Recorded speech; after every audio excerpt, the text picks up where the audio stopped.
Welcome to the Informed Pregnancy and Parenting Podcast. I'm your host, Dr. Elliot Berlin, and you've tuned into the after episode of a before and after birth story. Our guest today is co-founder of Needed, a nutritional supplementation company for women. And last time we spoke to her, she was super duper pregnant with her first baby, and she is now a mom. Congratulations, Julie Sawaya. Welcome back to the podcast. Thank you so much. It's great to be here. You sound the same. Well, I feel the same in some ways, but definitely a little lighter, a little more sleep deprived. Oh, well. Definitely heart expanded as well. Oh, that's amazing. So let's pick up where we left off. We talked to you towards the end of your third trimester. It was getting pretty close. How was the rest of your pre-birth experience? Well, I'd say it was good, but longer than I thought it was going to be. I ended up not going into labor until 41 plus 4 days. So the final stretch was just long, but I felt good. I felt like myself for the most part and was still active and really didn't have too many physical ailments. It was really just the mental game of waiting that was tough there at the end. Did you have a vision on when the baby would come before you knew when the baby was going to come?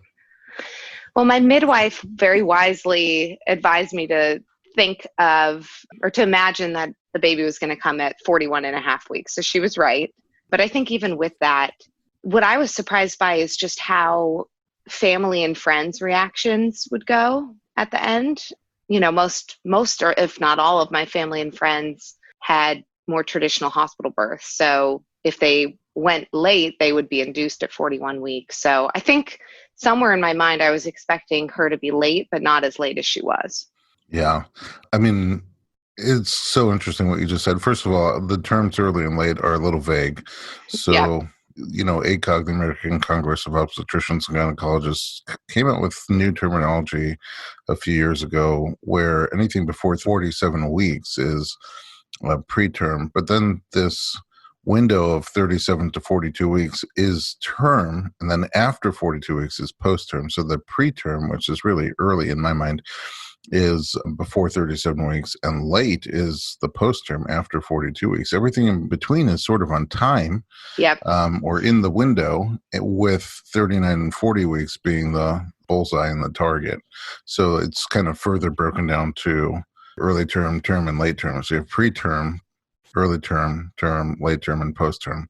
So the terms early and late themselves sometimes get people set up for a bad emotional ride, because as soon as you go past 40 weeks, you start to hear the words late, which makes you think you did something wrong. Why am I late? Like if you're late to appointments, you're not on time, you're late.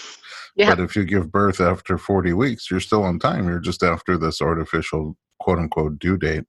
So those terms can be kind of tricky and also get people into psychological trouble. But then, I don't know if this is what you're saying, but when family and friends start just calling and texting and everyday messaging you, you know, what's going on?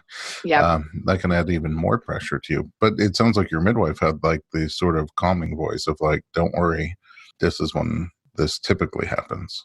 Yeah, she absolutely did. It was calming and at times coaching too, of like, this is your journey and you need to release the expectations around when this baby's going to come. And she was so right. But it was an emotional ride for sure. I think intellectually I knew largely from listening to your podcast to other women's home birth stories or kind of natural out of hospital birth stories that it's really common for first-time babies to come after 41 weeks. And I have older siblings who had babies after 41 weeks.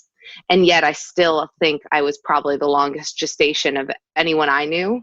And so really those last like 5 days or so was what was emotionally difficult for me.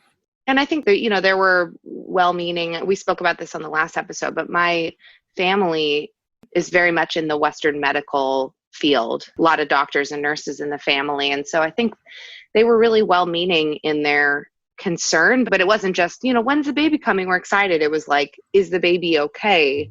Is something wrong that the baby's not here? And I think that's the part that's really tricky. And in retrospect, I think, you know, switching from a hospital to a home birth, that was the part of it that I didn't anticipate. I knew that there would be questions, and I knew that there would be some fears or worries about the delivery itself, but I totally did not anticipate the waiting for baby to come to be the kind of the more challenging part of that whole experience for my family.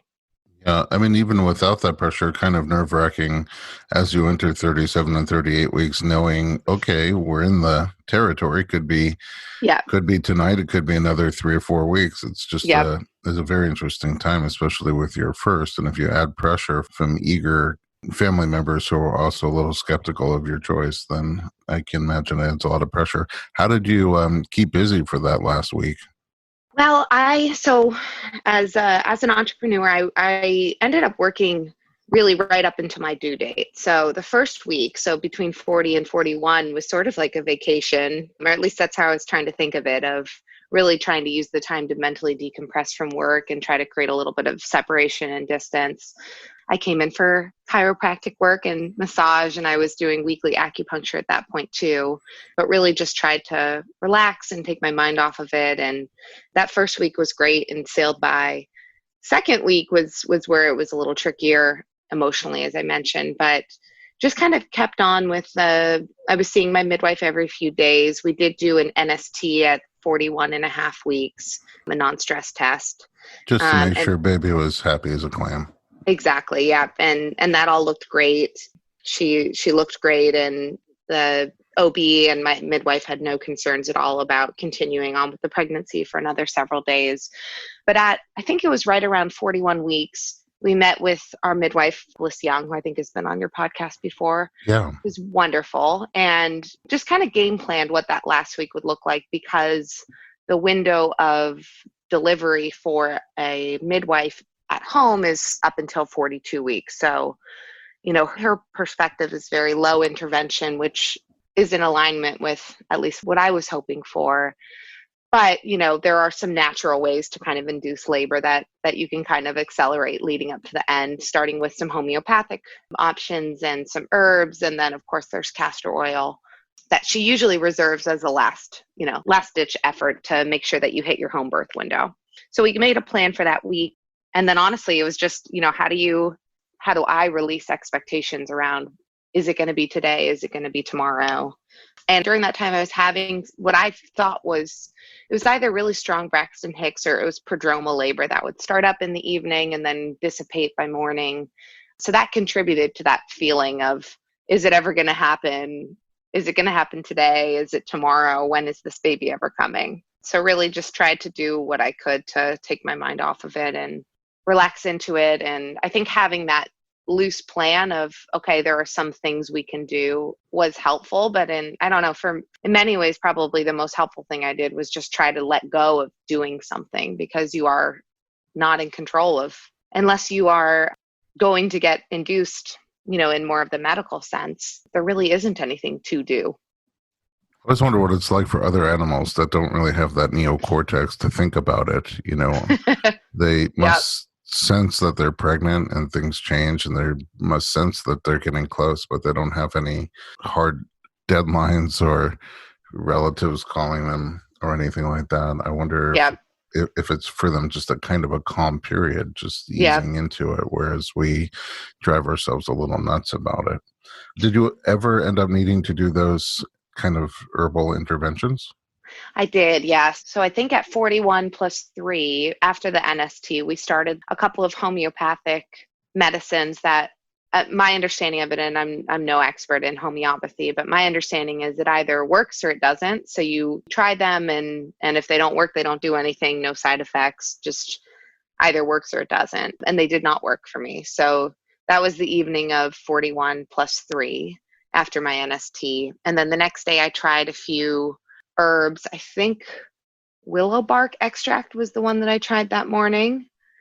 And then, spoiler alert, I got a little anxious about waiting until 41 plus 5 to do the castor oil. So later that day, I took castor oil based on, my midwife has kind of a concoction that makes it not taste bad at all.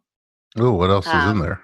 I think there were apricot nectar, which I couldn't find at the store. I didn't want to go traipsing around too many stores given Pandemic. COVID risk. Yeah. But I blended it actually kind of made like a little smoothie type thing out of almond butter, apricots, which I was able to find, but not the nectar, and then lemon juice. It tasted really good, actually. Yeah, it sounds Um, delish. so I took that around 4:30 and felt nothing at all for about 6 hours. And my midwife checked in kind of later in the evening, probably around dinner time, and said, "How's it going?" And I let her know, per her request, to not surprise her with taking castor oil because it generally is pretty effective. So she likes to have a heads up. So I let her know, okay, I skipped this last herb and I took the castor oil today and I'm not feeling anything. And her advice was, okay, try to get some sleep. If it hasn't worked by now, it probably won't work. So just try to get some rest and we'll regroup in the morning. And that was probably around 7:30 or 8 that I was texting with her. And then about 9:15 that night, I was on the ground playing with our dog, just killing time. We were about to go to bed, and I felt a pop. And I knew that could be your water breaking. So went to the bathroom and confirmed. It did seem like it was amniotic fluid. And so texted both my doula and my midwife and was like, okay, seems like something's working, even though I wasn't having any of the kind of GI type symptoms that you can get from taking castor oil, or that I knew other women often experience, and usually pretty quickly after taking castor oil. So at that point I was like, oh, maybe it had no effect on me and I just went into labor naturally, and I wasn't feeling any contractions at all at that point. So my midwife just suggested what she'd been suggesting for 10 days at that point when I was having the prodromal labor: just try to go to bed, get some rest. Once your water breaks, the recommendation is don't take a bath. You can take a shower, but just try to get some rest. Yeah. I mean, once your water breaks, things have definitely changed. It's, Yep. in many ways, the point of no return. So I think it's also a great time to take a podcast break and hear how the story unfolds. We'll be right back with Julie Sawaya.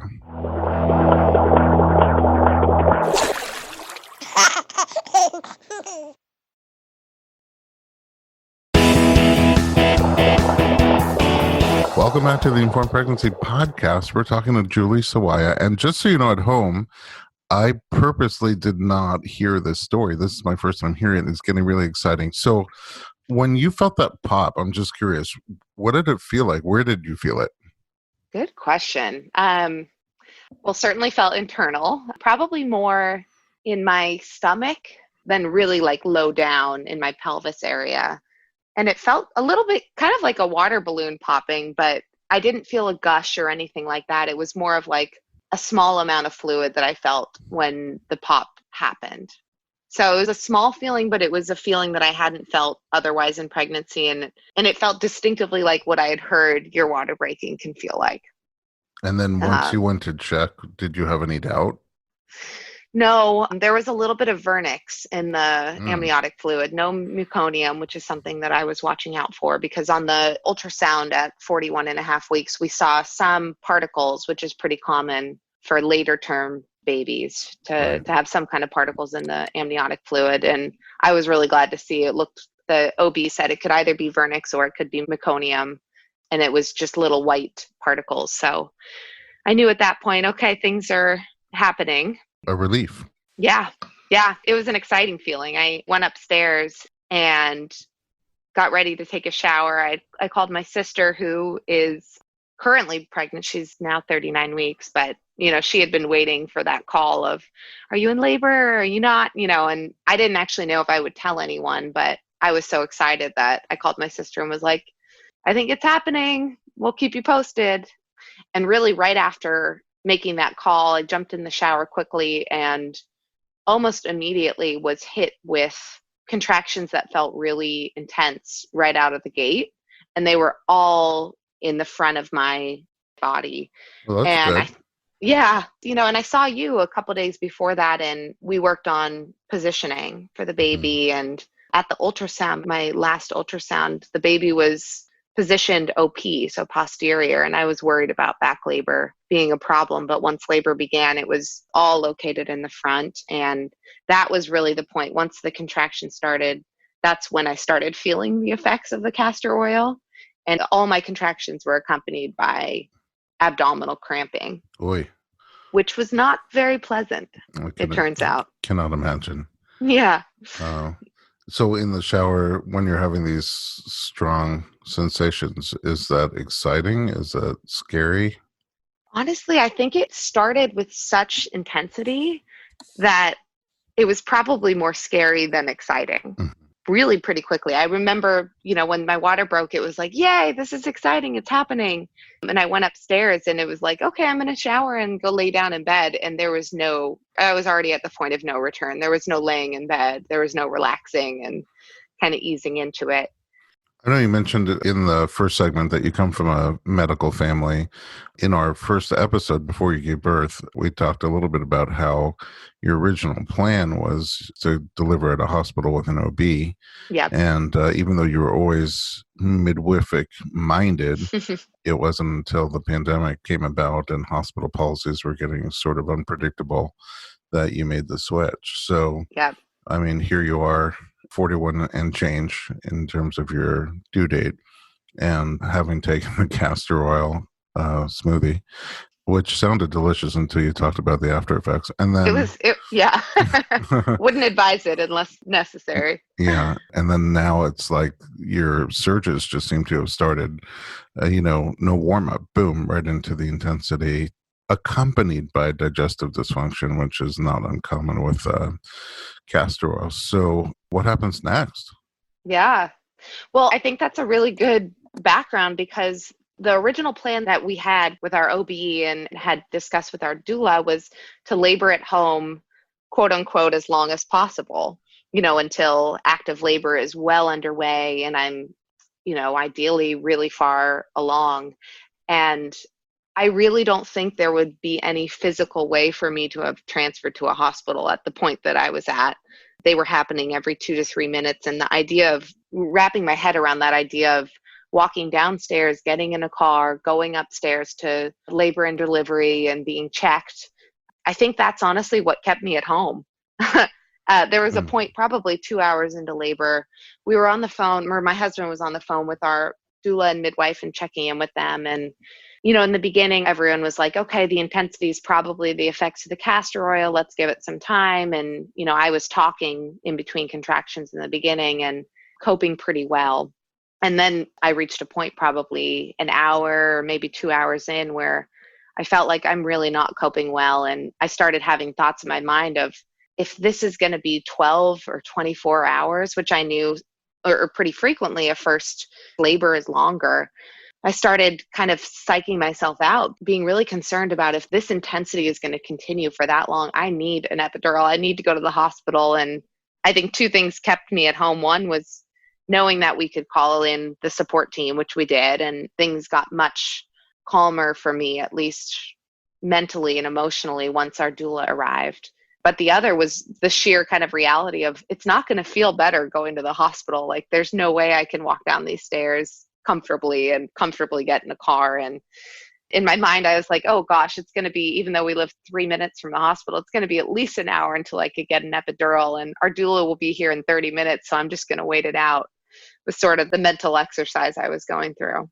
My curious mind has a few questions. Were you checked? Did you have a cervical exam before you went into labor? I did, yes. So at that appointment at 41 and a half weeks, my midwife offered it. She said, I can check you. We can see, how far along you are. There's different options. You could do a cervical sweep. We end up deciding, okay, let's do the check. And from her assessment, I was not dilated enough really even to do a cervical sweep, which, is like 1 centimeter. She's like, you might be a half a centimeter dilated, if that, but only 9.5 to go. yeah, exactly. And Mhm. that was literally 24 hours before labor began. Do you remember if there was like softening, effacement, or if there was a sense of if the baby was high or low in your pelvis? Her assessment was that my cervix was really high. Okay. So, kind of still very much in a posterior position. She didn't give me a read on effacement. And I knew not to put too much trust in those, metrics, if you will. You can be 90% effaced and 3 centimeters dilated for 2 weeks and not go into labor. So I knew not to put too much emphasis on that. But I think I probably left a little bit discouraged that, okay, we can't do the sweep. So really my options are castor oil or bust was sort of how I felt going into it. And you had castor oil and then bust, as Yeah, it sounds like, exactly. or burst. So my other thing is something that you triggered in my mind was we have two episodes of our podcast with Britta Bushnell, who's PhD in mythology and also brilliant childbirth educator and doula. And one of the things she does is uses different metaphors and relate them to the childbirth journey. And one of the metaphors is comparing childbirth to a whitewater rafting trip, where sometimes you're going to go on an all-day whitewater rafting trip, and just shortly into the trip, 20 minutes, a half an hour, you hit these insane rapids and your heart is pounding and your adrenaline is flowing through your blood, and you're just like trying to survive. And you think to yourself, if my entire day is going to be like this, I don't know if I can handle it. But what you don't realize is around the bend, in 5 minutes, 10 minutes, 20 minutes, you're going to hit the most placid, relaxed, beautiful part of the lake. And especially in that post adrenaline high, it becomes so enjoyable. And that happens oftentimes with labor too. Sometimes you're in it at the beginning, a few hours into it, or even a few centimeters into it, and it seems really intense. And that's where your mind runs away with it and says, Hmm. oh man, if this is 3 centimeters, 6 is going to be twice as intense and I'm not going to be able to handle it. That is oftentimes not the case. Once you find your rhythm, once your hormones relax, once you figure out what's going to be comforting to you, to your mind and your body, it can actually get a lot better. And it sounds like that's what happened with you. It sort of did. I wouldn't say physically it got any easier. The intensity continued. But what was really comforting for me was once my doula arrived, she was able to, one, help me see that even though I think the hardest part for me of it was feeling like because I had the abdominal cramping, that didn't stop when the uterine contractions took a break. So it felt like I had a uterine contraction every 2 minutes and then abdominal cramping even throughout. So it felt like there's no break. Oh, And wow. once my, Yeah, normally you get that total pause of like exactly, very little to no sensation so you can rest exactly. and reset. You didn't get that. No, and it felt like I think she described it as kind of these after waves. So after the really intense contraction, you're breathing through it. And after that dissipates, she helped me. I was still hanging on to this like really strong feeling after that was cutting into my quote unquote break. And then, before I knew it, I would have another surge. And she really helped me to exhale, breathe out that after surge feeling and to find a bit of relaxation, a bit of break in what really, probably was a break. It just didn't feel that way to me. And that was really helpful. Breath was the number one coping skill that I had during labor. I went into it with kind of imagery and these mantras, and there was music in the background, and I had a TENS machine there that a friend had sent. And I thought that water would really be the thing that would provide comfort. And we had a birthing ball there, and my husband was all prepared on how to do the massage. And what I found is that I really wanted to be physically alone. Like I didn't want to be touched. Nothing felt good. And I ended up laboring most of the time on the toilet. That position just felt it was both really intense and it felt like the only place that I could cope, probably because of the intestine kind of cramping that I was feeling. Mm-hmm. But the second thing that was super helpful about my doula showing up is that she's not only a doula, but I think her, Jessica Diggs. She's an amazing doula, and she's also a midwife. Yeah. And she didn't have to check me to know that I was in active labor, and that was so comforting in a lot of ways to know that this is the real deal. It's not going to be long. When I started feeling that really strong rectal pressure of like, oh my gosh, this is so intense. She's like, yep, that's your baby's head. And just normalized the feeling. And I think it let me know that this is not going to be an all day, all out experience. This is going to be another few hours and then your baby's going to be here. And that was probably the most relieving thing she could have done, is just let me know that this is going to end soon. Well, Jessica's amazing. We are also doing another before and after story where she was the midwife, Oh, that's and great. she'll come on with that mom to share the birth story together. So I'm so glad you were like wrapped in such incredible, powerful, gentle strength and support from your team. Let's take another little break and find out the rest of your story. We'll be right back with Julie Sawaya.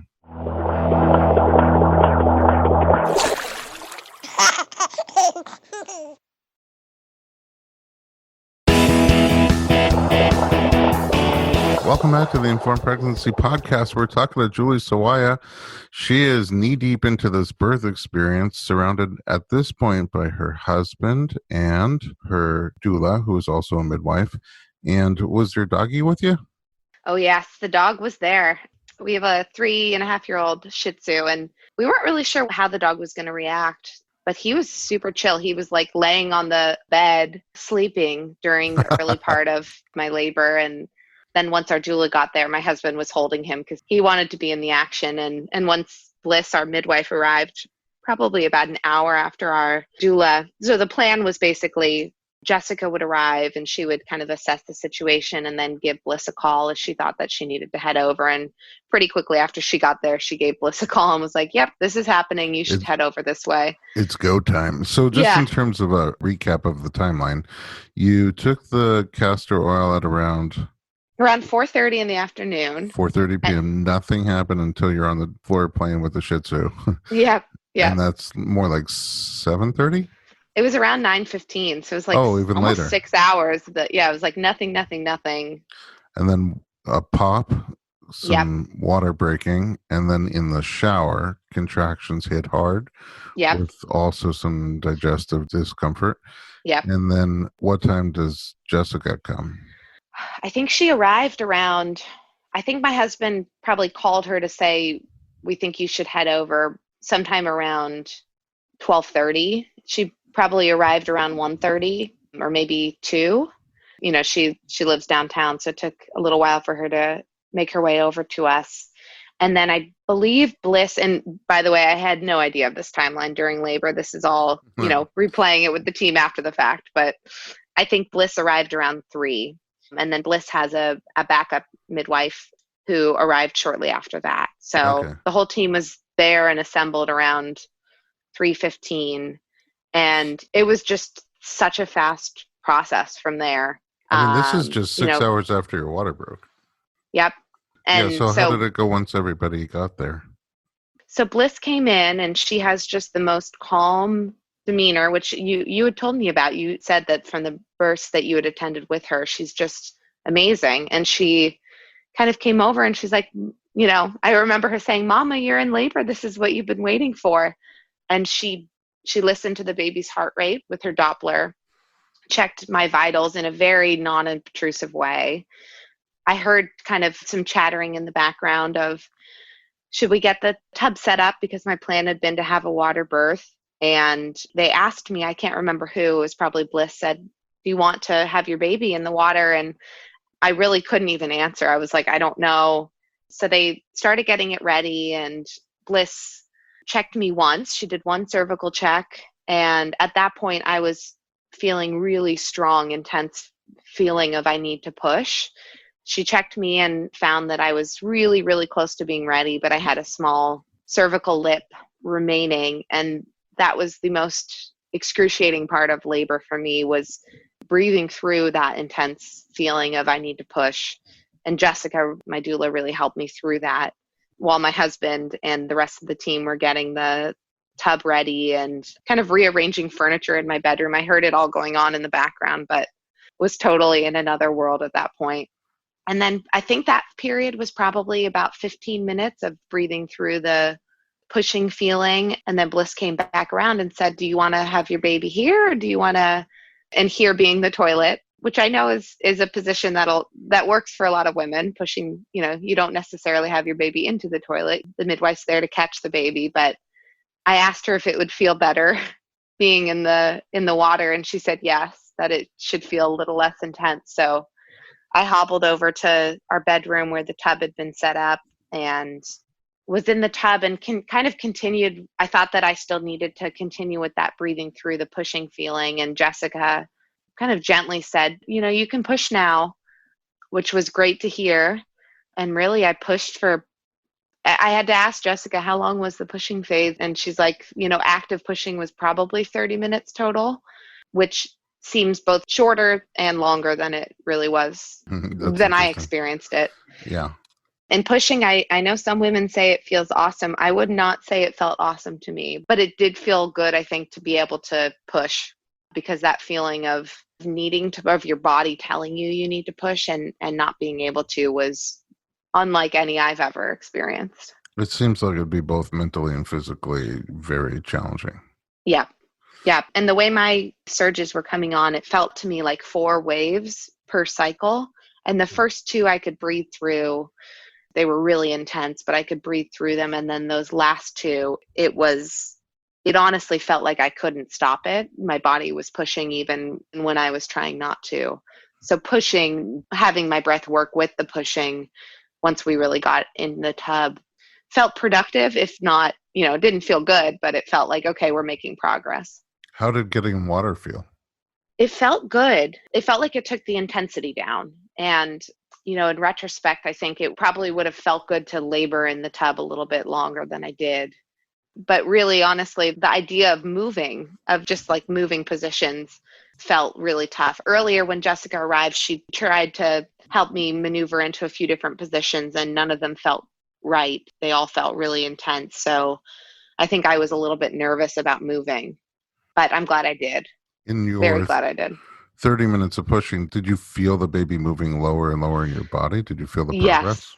Yes. I could feel the baby. I think at that point, the baby was pretty much there, in terms of her head didn't have far to go, but I felt her crowning very intensely, and both, in terms of the sensation in my pelvis. And then Bliss is like, put your hand down and you can feel her. And she asked if I wanted to see it or if I wanted to catch her. And I was like, no, I'm too busy. I'm doing Uh, enough work here. yeah. But I think, the pushing was pretty fast. They felt like I was doing a good job of controlling it, to go slow so that I didn't tear. The baby ended up coming out with her hand up by her Oh, face. wow. So I did have a little bit of tearing, but I think it would have been a lot more extensive had I not been in the water and not had Bliss there, really applying counter pressure. Yeah, Um, controlling. exactly. Did you end up putting your hand on her head? I did. Is I that did. like a crazy feeling of a baby coming out of It's your body? totally crazy. Yeah, it's totally crazy, especially because Motivating? for sure. I think knowing she was that close was motivating. And then it felt like, oh my gosh, it's taking forever for her to actually get out, even though it was really only a couple of minutes. But I had heard other people say, the baby's had crowns and then they just slip right out. And that didn't happen because of her hand being right by her face. Mm-hmm. But once the hand came out, I think Bliss at that point almost, helped guide her out, because she could tell I was just so fatigued from that feeling. It felt shaky. I think my hormones were surging so much and my muscles were so tense from labor and pushing and how intense everything had been. So the feeling, her coming out and being fully born in the water, it wasn't like, oh my God, my baby's here. It was like, thank God she's out. I think Oh. I actually said that out loud, like, thank God she's out. And then did she come right onto your chest? She did, yeah. So Bliss brought her up to the surface and she immediately cried, and that feeling was insane. And I pushed her out I was on my knees with kind of my arms draped over the side of the pool. So they had, Bliss and her assistant had me sit back, and she placed the baby on my chest, and it was totally surreal. I think the feeling immediately after was like, oh my God, I can't believe it's over. And I can't believe I did it. And I can't believe she's here. But I was still feeling that kind of shaky hormonal feeling so intensely that I got out of the tub shortly after. And that's where, I birthed the placenta and really kind of calmed down. And so we have some really cool photos of the puppy trying to see the baby once she let out a cry, my husband holding the dog over the birthing pool, and the 4 of us being there. But most of my, really happy and postpartum, kind of immediate postpartum memories are once I was out of the pool and in our bed. And that whole experience, I knew from hearing other women's stories that the postpartum experience at home is incredible, but it is really unlike anything. It was just so calm and I felt so cared for, and it was just so happy. We had the playlist, this birth playlist that I had going that I really didn't listen to at all, or I couldn't really like wrap my head around it during labor, but just like these happy songs. The baby was born to the song Tiny Dancer. Oh, It honestly felt like a celebration, and it felt so calm and relaxed. And once the placenta was birthed, it was still probably almost an hour until we did the thorough newborn exam. They, of course, checked the baby's vitals and my vitals immediately after, but we were really left to just bond as a new family. And they helped me start breastfeeding. And I don't know, it just felt like being like wrapped in a huge hug by this team of three midwives who are just insanely amazing. And I don't know, I just think that experience, it honestly, I think it tops our wedding day in terms of not the active labor part, but the postpartum experience was just magical. is there, looking back, anything that you would have done differently or that you would consider different for future birth? I think the main thing I would do differently is, which is hard because you and I spoke about this, and I think you took the alternate approach, but I probably wouldn't tell friends and family the exact due date. I would give them a loose range. Mhm. And I probably would have known that had I started out in midwifery out of the gate. But the OB model, everything is so geared around your due date that by that point it was sort of like the cat was out of the bag. And I know you said you told your family that the baby was due later than your first baby was, and it backfired Yeah, because our then, baby came early and yeah, everybody thought it was a preemie and they all jumped on a plane and came out here. And we were just trying to avoid them jumping on a plane and coming out totally. here. So, uh, Yeah, I think it's like babies come when they're ready to, and I think it would have helped though, helped me to really settle into the baby's going to come when she's ready to, and my body knows what it's doing if I didn't have all of that external pressure weighing on me. That's probably the main one. And then now in retrospect, knowing how amazing midwifery care is, I definitely plan to work with a midwife all throughout any future pregnancy, and hopefully plan for a home birth again, and maybe labor in the water a little longer and not take castor oil if I can avoid it. But if you could avoid the digestive angst. yeah, but the baby was born less than 7 hours after my water broke. So really it was the fast experience all considered.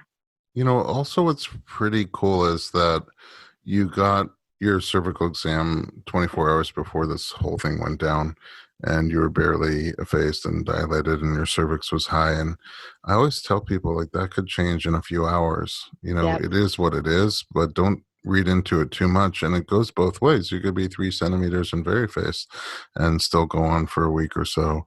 And so, in your case, I love that it actually played out the other way, where things were still kind of closed up and no real indication of anything happening. And then 24 hours later, you just went into for a first baby, a pretty fast labor and smooth birth. So Yep. it's a really beautiful story, Julie. And I'm so happy that it was your experience. And I'm grateful that you came to share it with us. Yeah, well, I'm so grateful to you. I think one of the things that kept me sane, two of the things that kept me sane that those last 2 weeks were coming in to see you for regular visits. And I think, you just help to normalize the fact that, like, yeah, your baby's later term, but your baby's still on time and your baby's coming. You're not going to be pregnant for long. And then I think you're listening to the stories of other women having home birth experiences from your podcast library was really helpful, because I really don't have super close friends or family who've had a similar experience. So it felt like people could relate to me until 41 weeks. And then after that, it was like I was on an island on my own. So I really appreciated hearing from other women that this is normal and the baby does come eventually. I think probably every woman reaches that point where you feel like you're going to be pregnant forever. And in my case, I really did. But the good news is it seems like she's more of a 6-week-old than a 4-week-old at this point. She's sleeping really well and eating really well. And so I think now I have a lot more confidence to just trust nature, trust my body, and trust that my baby is going to come when he or she is meant to. But it can be tough as a first time parent. You don't really know. You don't know what you don't know, and the mainstream culture is so focused on inducing for due dates or inducing at 41 weeks. So for anyone listening, if you do go a little bit later term, I'd say just trust your care providers. And I'm so glad that I was surrounded by such a a knowledgeable and really empathetic birth team. Yeah, that's a key point also, that from the beginning, you got to start to think through the end when you choose your care providers, because if you're not lined up with them, philosophically, it can be a lot of conflict at a very delicate Totally. time. And if you're on the same page, it could be so nurturing and supportive. Yeah. I'm also glad that you came to see me, because I am inspired by you on so many levels. And one of them is your company Needed. And we talked a bit about it in the first episode. So if you want some more information about this exciting new approach to women's health and supplementation, go back and listen to that episode. But tell us once again where we can find you online. Yeah. So Needed, you can find us at thisisneeded.com and on Instagram at Nourishment is Needed. And we're actually launching a 4-part nutritional supplement protocol for women before, during, and after pregnancy this week. It's available for pre-sales, and it includes a prenatal multivitamin, an omega-3 supplement, pre and probiotic, and a collagen protein that's awesome for all stages of the journey to becoming a mom. And it's, I think, really, really helpful. And now being on the other end of birth and breastfeeding being such a big part of my day, I found both the format of our products, which are powdered, to be awesome, because you can just make an easy smoothie that you can drink with one hand when you're nursing a baby. And just knowing that I'm getting that complete nutrition is comforting, because that baby will take what he or she needs from mom. And, unfortunately, really often women are left depleted by basic prenatal vitamins. So we're really, really excited about what we're launching. And the name could not be more appropriate. It is so needed and so timely. So we're all grateful to you for, insane amounts of product development to get to this point, and definitely needed. All right, Julie, our time is up. Thanks again for sharing your story with us. And at home, thanks for tuning in and listening. If you'd like to share your pregnancy story, send us an email to info@informedpregnancy.com.